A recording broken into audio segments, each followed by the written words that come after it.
Olá, minha irmã, seja bem-vinda mais uma vez ao nosso programa O Evangelho em Nós. Programa esse que se propõe a fazer com que cada um faça as suas reflexões com relação aos ensinamentos do nosso Mestre Jesus. Meus irmãos, na semana que nós estamos, nós concluiremos o capítulo 15, que tem como tema Fora da Caridade não há salvação, e começaremos o capítulo 16, né? Que diz que tem como tema não se pode servir a Deus e a mamão. Vamos lá então, meus irmãos, me acompanhem então na leitura. Fora da caridade não há salvação. Meus filhos, na afirmativa fora da caridade não há salvação, encerram-se os destinos dos homens na terra e no céu. Na terra, porque à sombra desse estandarte eles viverão em paz. No céu, porque aqueles que houverem praticado encontrarão graças diante do Senhor. Essa divisa é a luz celeste, a coluna luminosa que guia o homem no deserto da vida para conduzi-lo à terra da promissão. Ela brilha no céu com uma auréola santa na fronte dos eleitos, e sobre a terra está gravada no coração daqueles a quem Jesus dirá: Ide para a direita, benditos de meu Pai. Vós os reconhecereis pelo perfume de caridade que espalham à volta de si. Nada exprime melhor o pensamento de Jesus. Nada resume tão bem os deveres do homem como essa máxima de ordem divina. O Espiritismo não poderia provar melhor a sua origem do que apresentando-a como regra, porque ela é o reflexo do mais puro cristianismo. Com um tal guia, o homem não se perderá jamais. Dedicai-vos, portanto, meus amigos, a compreenderem o profundo sentido e as consequências, procurando por vós mesmos as suas aplicações. Submetei todas as vossas ações ao controle da caridade, e a vossa consciência não somente vos impedirá de fazer o mal, mas vos praticar o bem. Porque não é suficiente uma virtude negativa, é preciso uma virtude ativa. Para fazer o bem, necessita-se sempre da ação da vontade. Para deixar de fazer o mal, basta muitas vezes o não fazer nada, a indiferença. Meus amigos, agradecei a Deus que permitiu pudesseis desfrutar da luz do Espiritismo. Não que somente os que a possuem possam ser salvos, mas ajuda-vos a compreender melhor os ensinamentos do Cristo. Ela faz de vós melhores cristãos.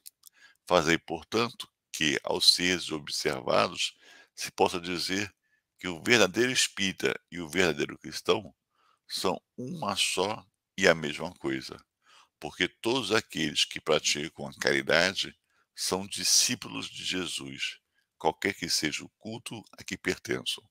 Essa mensagem de Paulo, apóstolo, em Paris, 1860. E com isso, meus irmãos, nós acabamos o capítulo 15, né? E vamos iniciar o capítulo 16, que, como eu disse, tem como tema não se pode servir a Deus e a mamão. Vamos lá, então. Salvação dos ricos.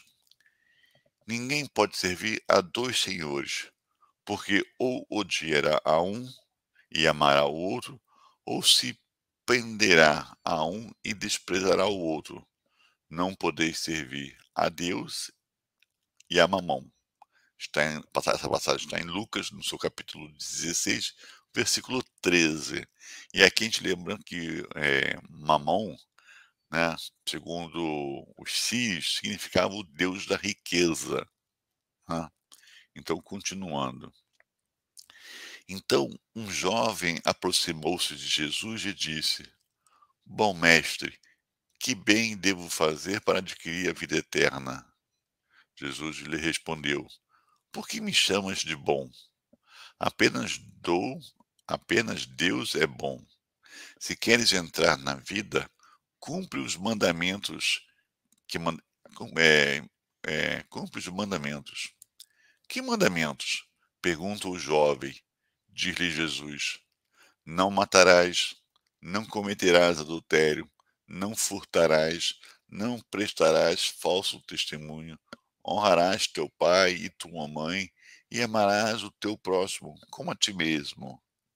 E o jovem lhe disse: tenho respeitado todos esses mandamentos desde que cheguei à juventude.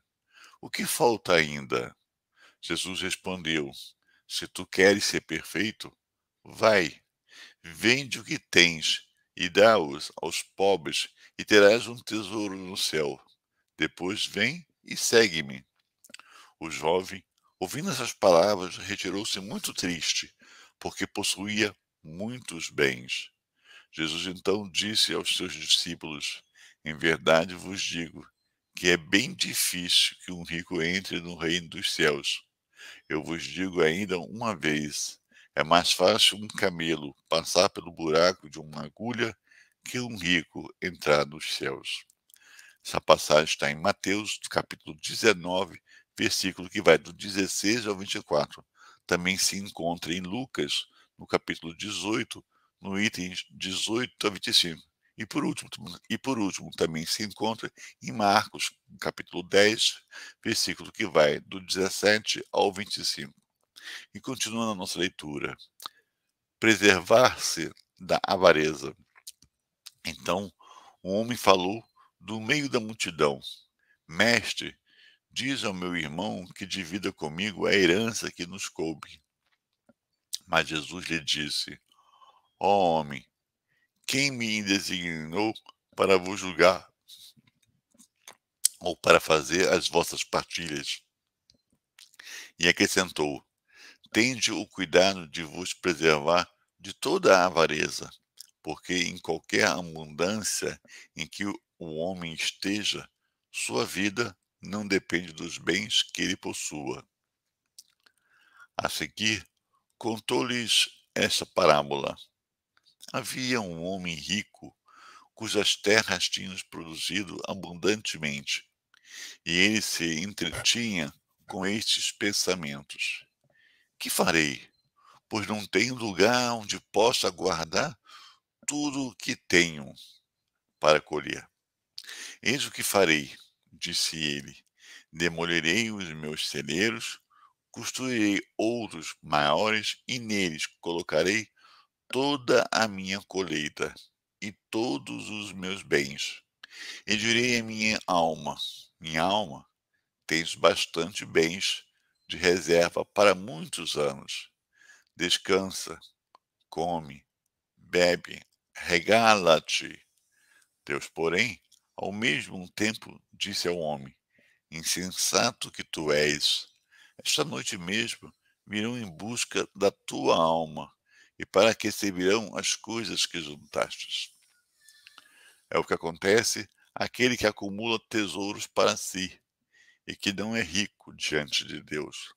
Essa passagem, meus irmãos, está em Lucas, no capítulo 12, versículo que vai do 13 ao 21. E continuando aqui, o último item da leitura dessa semana, Jesus em casa de Zaqueu. Tendo entrado em Jericó, Jesus atravessava a cidade. Havia ali um homem chamado Zaqueu, chefe dos publicanos e muito rico, que, tendo vontade de ver Jesus para conhecê-lo, não o conseguia por causa da multidão, pelo fato de ser de estatura muito baixa. Então, correu diante e subiu em um sicômoro, que é uma árvore, tá, meus irmãos? Para vê-lo, pois Jesus deveria passar por lá. Chegando àquele lugar, Jesus dirigiu seu olhar para o alto e ali o viu, e disse-lhe: Zaqueu, desce depressa, porque é preciso que eu fique hoje em tua casa. Zaqueu desceu rapidamente e o recebeu com alegria. Vendo isso, todos murravam, dizendo: ele foi hospedar-se em casa de um homem de má vida. Entretanto, Zaqueu, pondo-se diante do Senhor, lhe diz: Senhor, eu dou aos pobres a metade dos meus bens, E se causei danos a alguém, seja do que for, eu lhe restituirei 4 vezes mais. Ao que Jesus lhe disse: Esta casa recebeu hoje a salvação, porque este também é filho de Abraão, porque o Filho do Homem veio para procurar e salvar o que estava perdido. Essa passagem está em Lucas, no capítulo 19, nos versículos que vai de 1 a 10. E com isso, meus irmãos, vamos começar aqui a fazer as nossas reflexões. Primeiro ele termina o capítulo, né, da caridade, né, que fala da caridade não há salvação. E a gente entende que realmente a caridade é o que vai nos libertar, porque faz despertar na gente, desenvolver em nós os verdadeiros valores, né, da benevolência, da indulgência, do perdão, anulando o egoísmo, o orgulho, a vaidade. Virtudes essas, né, que é o que Deus deseja para todos nós, né, a bondade. Então entendemos que a caridade, como já falamos na semana passada, não se restringe simplesmente ao ato de doar o dinheiro para seu sustento. É muito mais do que isso, né, meus irmãos? Nós já vimos isso. E ele inicia o capítulo 16, que fala que não se pode servir a Deus e a mamão. E aí a gente pergunta, meus irmãos, nós estamos seguindo a Deus ou estamos seguindo a mamão? Né? É um termo muito meio incomum, mamão, não é da nossa cultura, é da cultura síria. Mamão, deus da riqueza. E aí eu pergunto, a riqueza, o dinheiro, os bens materiais, é muito importante para nós? Na balança, qual é, qual é a tendência do maior peso, do maior valor?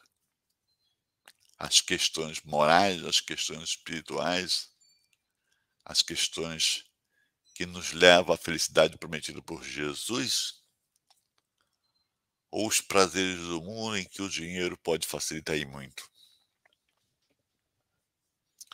Se formos pensarmos rapidamente, né, agora estudando os evangelhos, diremos os valores morais. Mas será, meus irmãos, que no dia a dia, nas invigilâncias em que nos deixamos levar, será que realmente são esses os valores que norteiam a nossa vida? Será que muitas das vezes não nos deixamos levar pelos prazeres do mundo, pelo dinheiro? Não que seja proibido, não que seja nocivo, mas tudo é questão de equilíbrio, né? Do supérfluo e do necessário. A gente viu alguns exemplos aqui de um jovem querendo adentrar no reino dos céus e consulta ao Mestre Jesus das suas possibilidades. E ele fica muito feliz quando ele vê que o seu caminho está correto, está proporcionando a ele aquilo que ele tanto almeja. Mas quando chega na questão dos seus bens materiais, das suas posses, fica difícil para ele se dispor. Não consegue, não se concebe ser feliz sem esses bens materiais. Esquece ele, esquece a nós também que esses bens não são nossos, não são nossos, porque se assim fosse, nós levaríamos na hora da nossa morte, do nosso desencarne físico, né? Mas nós não levamos. Esses bens foram confiados a nós para que nós pudéssemos proporcionar benefícios a outros, desenvolvimentos a outros. Vemos a questão do homem diante de tanta fartura, se questiona como guardar aquilo que ele conseguiu com o seu trabalho ali, né? E a ideia dele é destruir os celeiros, construir outros e maiores ainda, para que lá possa guardar todos os seus bens, dando para ele uma segurança por anos e anos, fazendo com que ele não tenha mais necessidade do trabalhar. Quando o trabalho é uma lei de Deus, o homem tem que trabalhar, é da lei. O homem não foi feito para ficar na ociosidade, não é verdade? Então esquecemos que esses bens, a questão do dinheiro, não é para nós, mas é para compartilhar. Quando nós temos posses, que nós, por exemplo, meus irmãos, criamos uma empresa, abrimos uma empresa dentro daquilo que a gente entende, que a gente conhece, que a gente tem experiência, e a gente cria oportunidades de emprego para tantos outros, na proporção do empreendimento, né? E quantas pessoas têm nessa oportunidade que nós oferecemos, com o empreendimento que abrimos, que criamos, de através do seu trabalho, da sua produção, levar para casa com dignidade o fruto do seu trabalho para o sustento próprio e dos seus. É este o propósito. É este o propósito do dinheiro, do bem. Quando através do mesmo dinheiro, da inteligência do homem, ele propicia o desenvolvimento através de criação de estradas, de infraestruturas, de meios de locomoção, de comunicação, de saúde, quantas felicidades, quanto bem ele promove para tantos. Não tem bem maior do que esse, porque sentir que foi útil não só a si, mas a tantos, se ele pudesse sentir, né, a perceber, ficar atento à vibração de gratidão daqueles outros que se serviram. Eu falei do empregado que leva para casa o dinheiro, seu salário, e com isso ele leva a subsistência, né, o lazer, o conforto para os seus, que alegria ele tem, hum, por este emprego.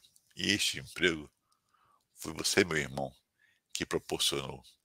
Mas também, se ele não tem essa gratidão, esse entendimento, né, a tua parte foi feita, porque tu proporcionou a ele e aos seus esse conforto, né?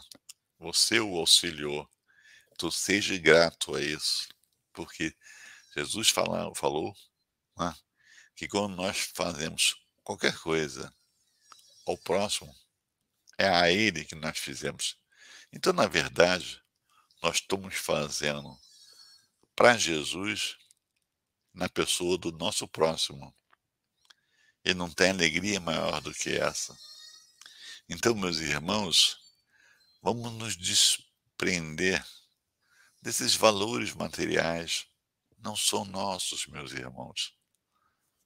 Não são nossos. São confiados a cada um de nós para que possamos dar um melhor proveito.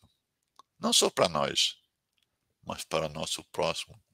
Somos todos irmãos e, como irmãos, devemos nos amar cada vez mais, meus irmãos. Está na lei, está na lei, né? A gente vê que, à medida que nós vamos desapegando, vamos encontrando mais motivos ainda de ser feliz. A gente vê que pessoas que pouco têm ou nada têm, muitas das vezes demonstram para nós uma felicidade que nós não compreendemos. Como podem ser felizes sem nada ter, quando na verdade eles têm tudo o que precisam e são felizes por isso. Quantas das vezes outros têm tantas coisas e não têm a felicidade que é o principal, têm a preocupação pela guarda desse patrimônio, pelo aumentar o patrimônio, pela insegurança de tê-lo, pela incerteza das amizades ser oriunda, de repente, dessas posses, e não do seu afeto, e não da sua atenção.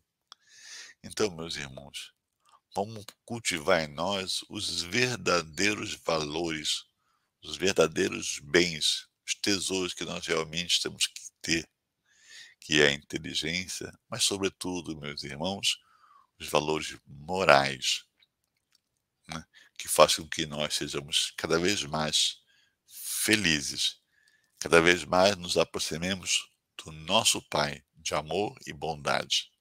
Meus irmãos, aqui ficamos nessa semana com essas reflexões.